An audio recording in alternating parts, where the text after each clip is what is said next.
Well, this is Charles Harvey, candidate running for President of the United States.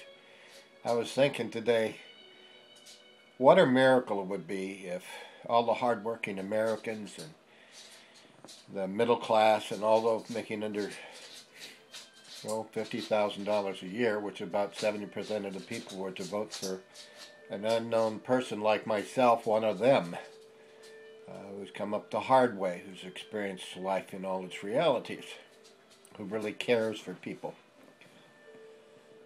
What a shock that would be if I was to win the presidency and be elected. It would send a message to all the special interest groups, to all the rich and powerful, and that the people do have the power. We keep saying power to the people, but it's never been exercised. Special interest and people with a lot of money, like our last campaign, about $500 million have become president.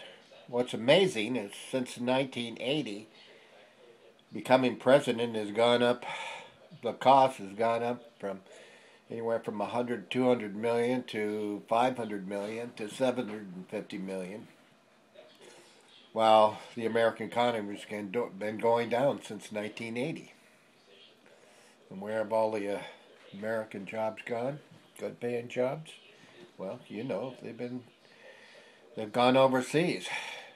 And things like in recent September, the U.S. Chamber of Commerce lobbied with Senate Republicans, killed the vote on the Senate bill 3816, a bill which would have ended tax breaks for any company that shipped American jobs to foreign countries, only to import foreign-made products back to the United States. That's amazing. And do you know, everybody's blaming everybody, but us individual Americans can make a difference, but we don't think so. And it's got to start with one person, two, and etc. How can we do that? Well, I'll give you an example how we can stop outsourcing and help America.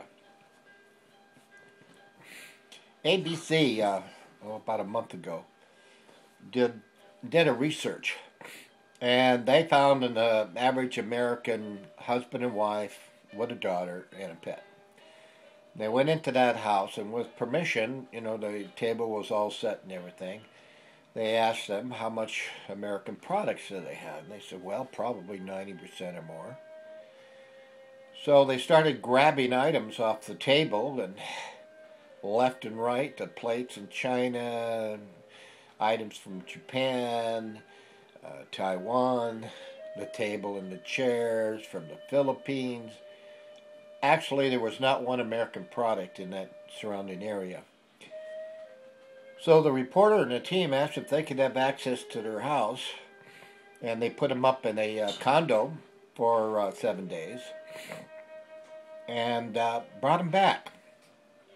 What they had done is remove every product that wasn't made in America. Well, guess what? They walked into an empty house. This is a true story.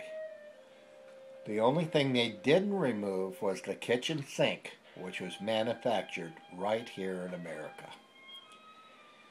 So anyway, they went out and rebought all American products, not paying that much more, reliable goods, and were able to replace everything American-made except for the appliances. The only American-made ones were the top of the line. Sub-Zero, Wolf, and Viking. So they hunted around, and they did find one place where they could get appliances that are half made in America and half made in other countries.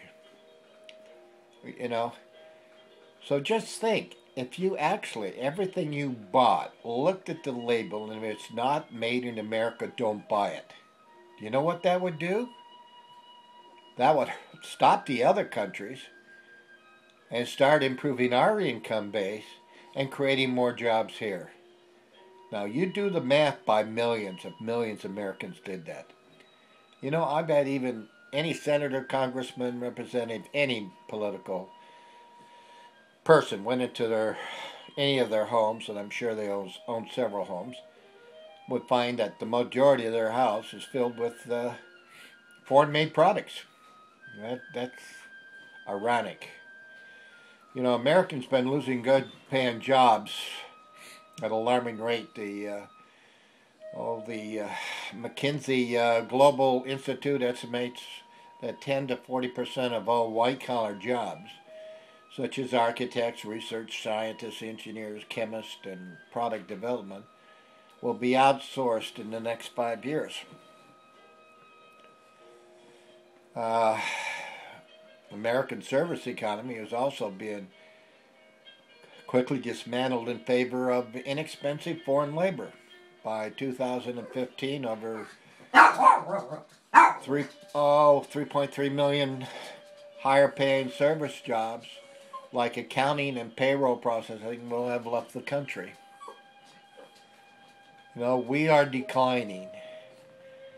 And if Americans just refuse to buy any Japanese, Chinese, Philippines, Taiwan, any products not made in America, just buy American-made products, we could make a difference.